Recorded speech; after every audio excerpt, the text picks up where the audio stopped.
16장. 브론스키는 진정한 의미의 가정생활을 한 번도 경험해 본 적이 없었습니다.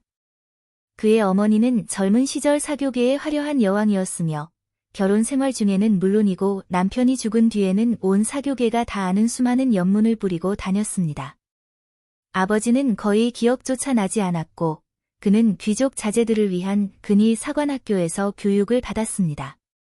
학교를 졸업하자마자 전도유망한 장교가 된 그는 즉시 페테르부르크의 부유한 군인 인맥에 합류했습니다.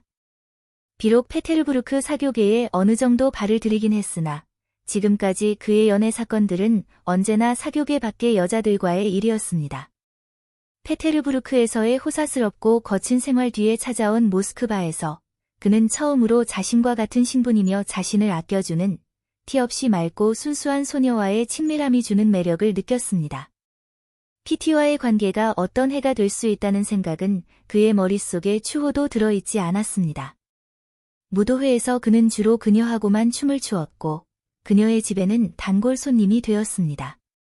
그는 사교계 사람들이 흔히 하듯 온갖 시시콜콜한 농담들을 그녀에게 던졌지만 PT에게만큼은 그 농담들의 특별한 의미를 담지 않을 수 없었습니다.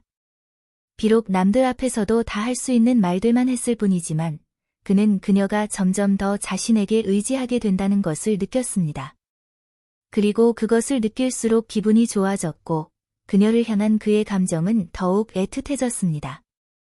그는 자신의 이런 행동 방식이 사실은 결혼할 의사 없이 처녀에게 구애하는 것이라는 명확한 성격을 띠고 있다는 사실을, 그리고 그런 구애가 자신과 같은 화려한 청년들 사이에서 흔히 저질러지는 악행 중 하나라는 사실을 전혀 몰랐습니다.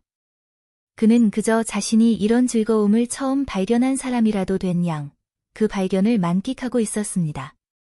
만약 그가 그날 저녁 PT의 부모가 나눈 대화를 들었더라면, 혹은 그가 가족의 입장이 되어 그가 그녀와 결혼하지 않을 경우 PT가 불행해질 것이라는 이야기를 들었더라면, 그는 몹시 놀랐을 것이며 그 말을 믿지 않았을 것입니다.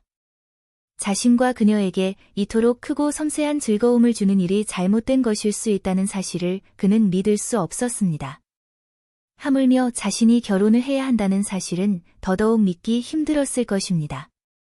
결혼이란 그에게 단 한 번도 가능성 있는 선택지로 제시된 적이 없었습니다. 그는 가정생활을 싫어했을 뿐만 아니라 그가 속한 독신자들의 세계관에 따르면 가정이나 특히 남편이라는 존재는 이질적이고 혐오스러우며 무엇보다 우스꽝스러운 것으로 여겨졌기 때문입니다. 브론스키는 부모님이 무슨 말을 했는지 전혀 짐작조차 못했지만 슈체르바츠킨의 집을 나오면서 자신과 키티 사이에 존재하지만 보이지 않는 영적 유대가 그날 저녁 무척 강해졌으며 이제는 어떤 조치를 취해야 한다는 것을 느꼈습니다. 하지만 어떤 조치를 취할 수 있고 또 취해야 하는지는 전혀 알지 못했습니다. 정말 절묘하단 말이야. 슈체르바츠킨의 집에서 돌아오는 길에 그는 생각했습니다. 저녁 내내 담배를 피우지 않은 덕분에 느껴지는 청량함과 더불어 자신을 향한 그녀의 사랑이 주는 새로운 애틋함을 만끽하고 있었습니다. 절묘한 건 나나 그녀나 단 한마디의 말도 하지 않았지만 눈빛과 말투라는 보이지 않는 언어로 서로를 완벽하게 이해하고 있다는 거야. 오늘 저녁 그녀는 그 어느 때보다 명확하게 나를 사랑한다고 말해줬어. 어쩜 그렇게 비밀스럽고 소박하면서도 무엇보다 신뢰가 가득하게 말했을까? 내가 더 나은 사람, 더 순결한 사람이 된 기분이야. 나에게도 심장이 있고 내 안에도 선한 구석이 많다는 걸 느껴.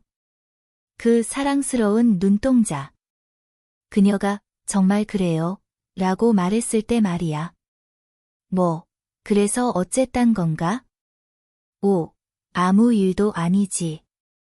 나에게도 좋고 그녀에게도 좋은 일이니까 그는 저녁에 남은 시간을 어디서 보낼지 고민하기 시작했습니다. 가볼 만한 곳들을 꼽아보았습니다. 클럽으로 갈까? 베지크 게임을 하고 이그나토프와 샴페인을 마셔? 아니, 안 갈래. 샤토 데 플레르? 거기 가면 오블론스키랑 노래, 캉캉 춤이 있겠지. 아니, 진저리 내가 슈체르바츠키네를 좋아하는 건 내가 더 나은 사람이 되어가고 있기 때문이야. 그냥 집으로 가자. 그는 뒤소 호텔에 있는 자기 방으로 곧장 돌아가 저녁 식사를 시켜 먹고는 옷을 벗었습니다. 그리고 베개에 머리가 닿자마자 깊은 잠에 빠져들었습니다.